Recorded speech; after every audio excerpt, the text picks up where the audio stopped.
Assalamualaikum warahmatullahi wabarakatuh. Perkenalkan, nama saya Adika Cahaya Putra. Saya mahasiswa dari Prodi Pendidikan Olahraga. NIM saya yaitu 2021 0810 7004. Dalam video kali ini saya akan memenuhi nilai UTS dari mata kuliah Metodologi Penelitian Kualitatif dan Kuantitatif. Jadi saya akan mempresentasikan hasil studi saya yang berjudul Pengaruh Latihan Fisik Terhadap Frekuensi Denyut Nadi untuk siswa SMA Negeri 16 Jakarta.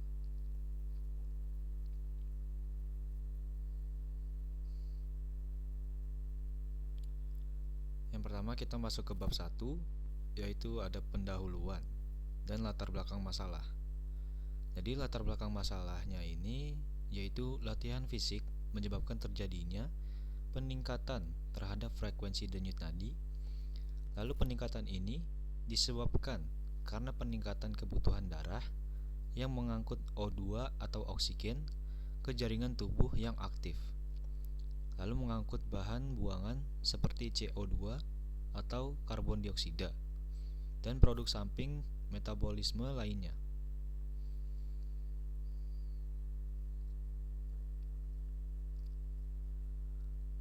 Lalu ada identifikasi masalah. Identifikasi masalahnya ini ada 5. Yang pertama, belum diketahui dengan baik pengaruh latihan fisik terhadap peningkatan denyut nadi untuk tingkat SMA. Yang kedua, belum diadakannya latihan fisik untuk siswa SMAN 16 Jakarta. Yang ketiga, belum ada latihan fisik untuk siswa di SMAN 16 Jakarta. Yang keempat, dampak dan pengaruh melakukan latihan fisik terhadap fisik siswa SMA Negeri 16 Jakarta.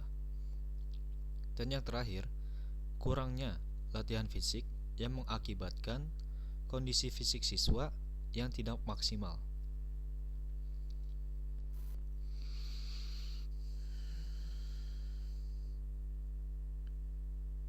Lalu ada rumusan masalah. Rumusan masalahnya ini berdasarkan latar belakang serta identifikasi masalah, maka peneliti mengangkat permasalahan sebagai berikut. Apakah terdapat pengaruh latihan fisik terhadap frekuensi denyut nadi untuk siswa SMA Negeri 16 Jakarta?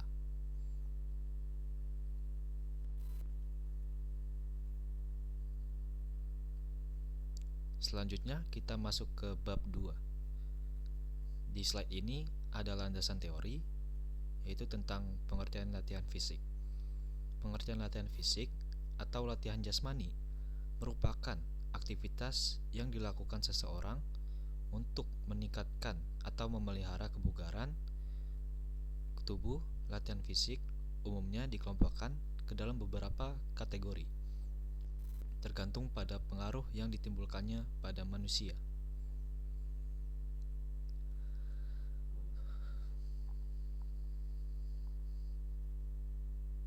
Selanjutnya ada metode latihan.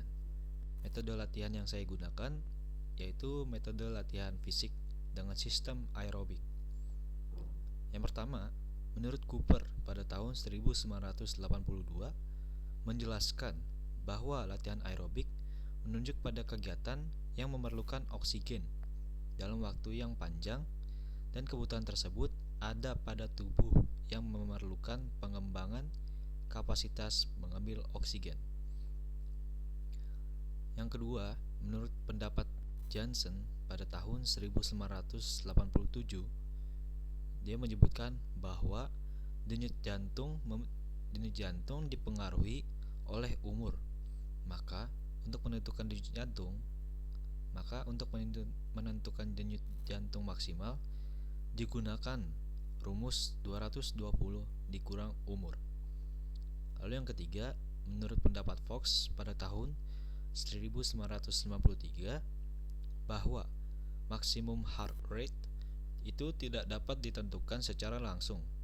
Kemudian diperkirakan berdasarkan rumus 220 dikurang umur.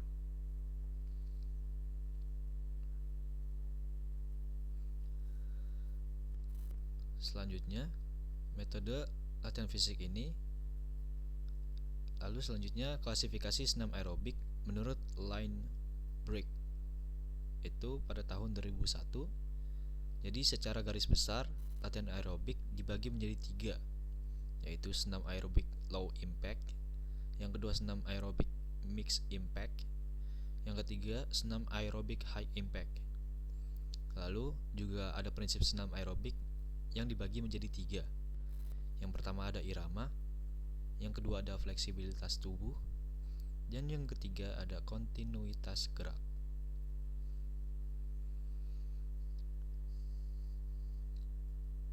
Lalu kita masuk ke bab 3 tentang metode penelitian, yaitu definisi operasional variabel penelitian.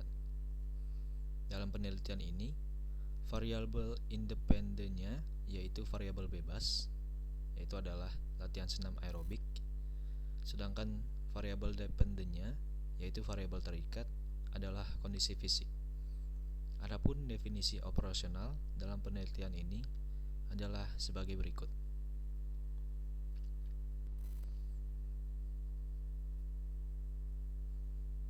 Yang pertama, latihan senam aerobik itu ada 3 bagian. Yang pertama ada solation, yang kedua ada full body movement, dan yang ketiga ada stretching. Lalu lanjut ke latihan inti 1, atau nama lainnya itu cardiorespiratory, itu dibagi menjadi 3. Yang pertama ada pre-aerobik, masuknya kepada low impact. Yang kedua ada peak aerobik, dan yang ketiga ada post aerobik, masuknya juga ke low impact. Dan yang ketiga yaitu latihan inti 2 atau calisthenic. Itu dibagi menjadi 3 juga. Yang pertama ada pengencangan, yang kedua ada penguatan atau strength, dan yang ketiga ada kelentukan atau flexibility. Dan yang terakhir yaitu pendinginan atau cooling down. Itu dibagi menjadi 2. Yang pertama ada dynamic stretching, yang kedua ada static stretching.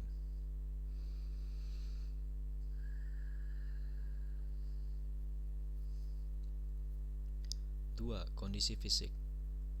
Dalam kondisi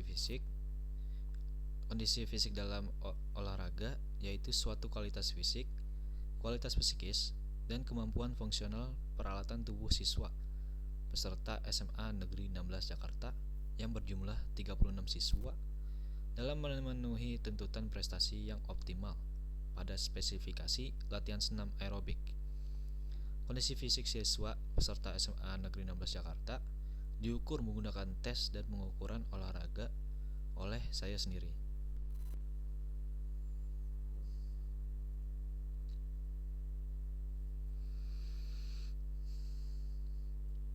Lalu kita masuk ke subjek penelitian.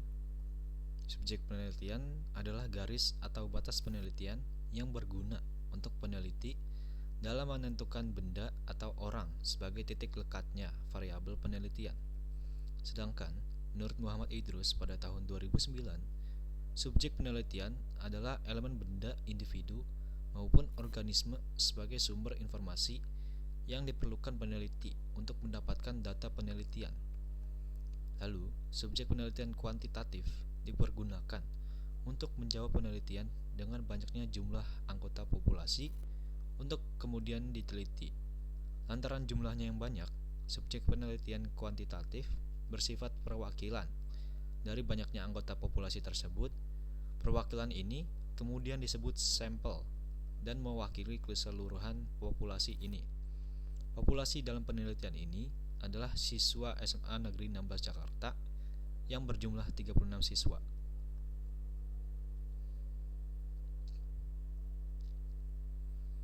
Selanjutnya ada instrumen penelitian dan teknik pengumpulan data.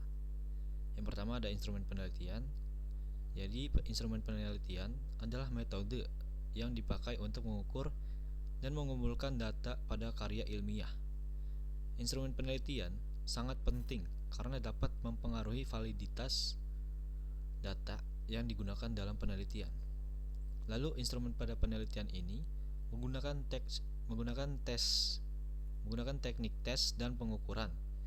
Tes yang digunakan adalah tes kondisi fisik.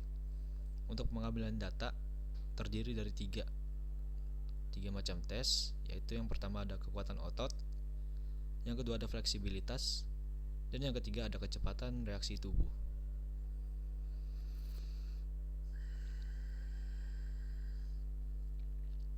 Yang kedua ada teknik pengumpulan data. Adapun teknik pengumpulan data yaitu menggunakan tes dan pengukuran. Pengambilan data sebelumnya. Adapun teknik pengumpulan data dilakukan sebelum diberikan perlakuan dan sesudah diberikan perlakuan. Data yang terkumpul merupakan data kasar yang selanjutnya dilakukan penghitungan atau analisa data.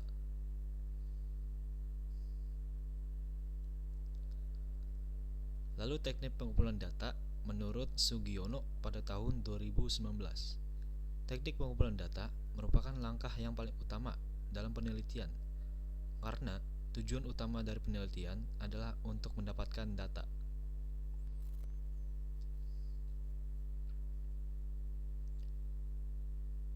Baik, sekian dari presentasi saya.